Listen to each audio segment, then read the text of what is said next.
Hello everyone, Alex here again for one more video about programming, and today I just want to share my task that I had in college.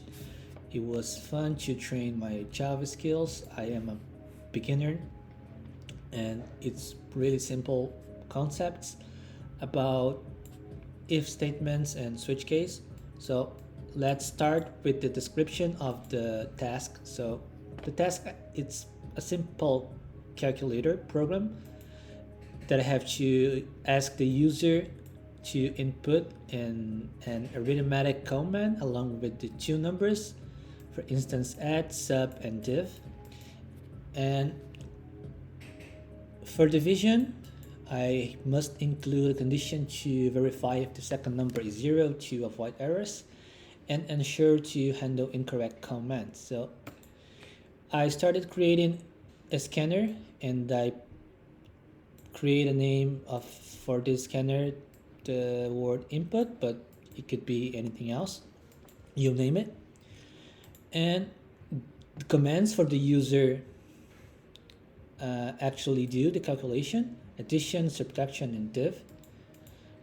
And I started my solution with a while loop, and while all this code is true, the program will keep asking me for information, for comments and integers, unless my first checker appears, which is this one.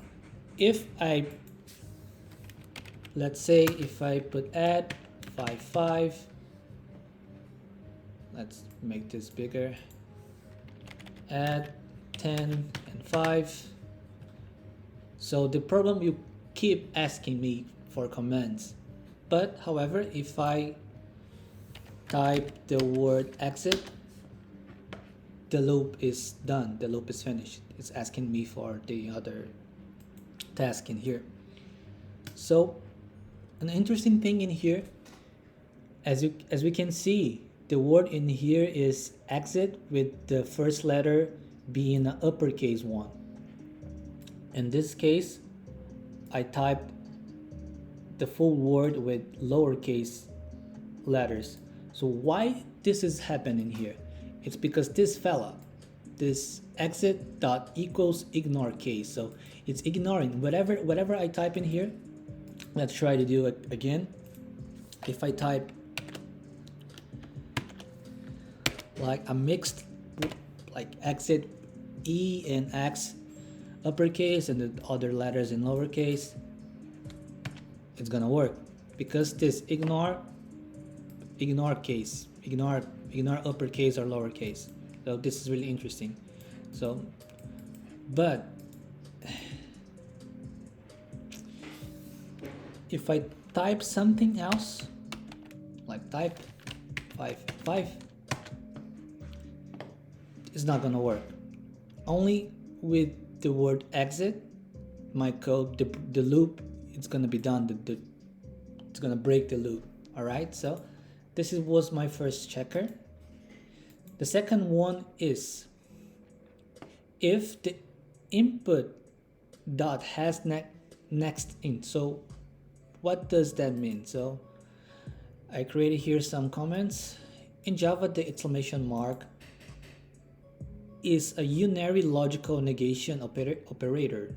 So exclamation mark input has next int means not input has next integer. So in other words, it checks if the input doesn't have the next integer. So let's give another example in here. Add, and the first integer, it's not an integer, it's a letter, and 1. So this checker is working right now. So invalid input, enter 2 integers after the command, right? This line clears the scanner for receive information, and this guy here, different from the break, is basically saying, I know that you made a mistake, but keep going. So as you can see here, if I do the same thing like B and 5, it's gonna show me the message that is not right. And by the way, it's for the first number, it's not for the second one. For the second one, I have another checker in here. It is the same approach, but for the second one. So I gave an example of a wrong input in here, but I had to create another one for the second integer. Right? So in here I created a simple variable that's that has the name number 1. Here the same thing. I need this information from the user. So the number 2 and the number 1 is in here on the switch case for do the math. Right? And finally I have a switch case to do the proper calculation. So in each case in here, I put a word with a lowercase in lowercase, and here also it's lowercase. However, if I type all the letters in uppercase 5 and 5, it's gonna work. And why this is happening? Because I put this fella in here, command dot lowercase, two lowercase. So whatever I type in here, this guy will convert what I'm typing in here to a lowercase to match the condition. And I forgot to mention this command. What is this command? Sorry. This command is basically another variable for, let's say, yeah, it's a string. So it is actually this guy.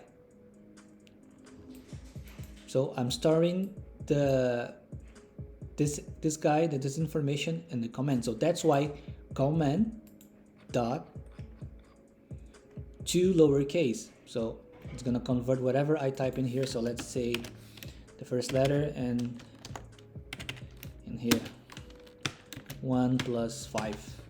It's gonna work. So this is really interesting. I didn't know about it. The two lowercase, as well the exclamation mark. So that is the two things that I'd like to highlight that I learned. And by default I have a message.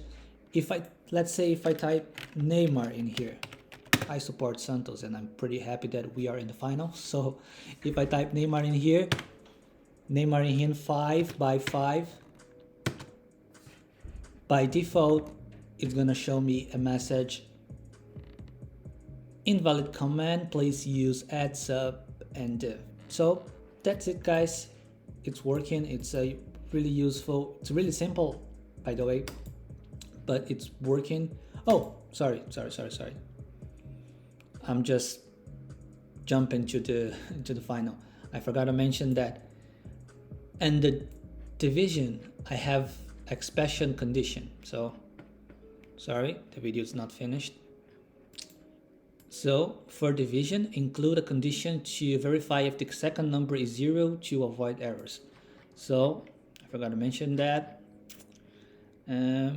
Yes, if the second number is equals to 0, so print the message cannot be divided by 0. So let's check if it's working. Div 5 and 0, so cannot be divided by 0. Pretty straightforward. Not a mystery in here. Oh, and this is interesting as well. So my message in here, if my division is right, like 5 divided by 2. So note in here there are 2.2.500. And why this has happened? Because this guy in here is string.format. The right thing to do in here in this assignment is just one is enough. You know, let's check it again. 5 by 2. So see, just one floating point, because this guy function makes my life pretty easy. I don't need to do another stuff in here, wrap and another method. This method here is really useful. So it's percentage, sign, dot, the number of floating points that you guys want, and the letter F. I guess this F means floating. So pretty straightforward. And here I have my division. Really nice code for training the conditionals. Also some interesting topics in here as well. Your scanner ability skills. It's also important to comment in the code to remember stuff. And that's it, guys. Thanks for watching. I know it's a basic explanation. I'm not a perfect teacher. I'm just trying to explain the best that I can what I've been learning in college. So thanks for watching. See you in the next video.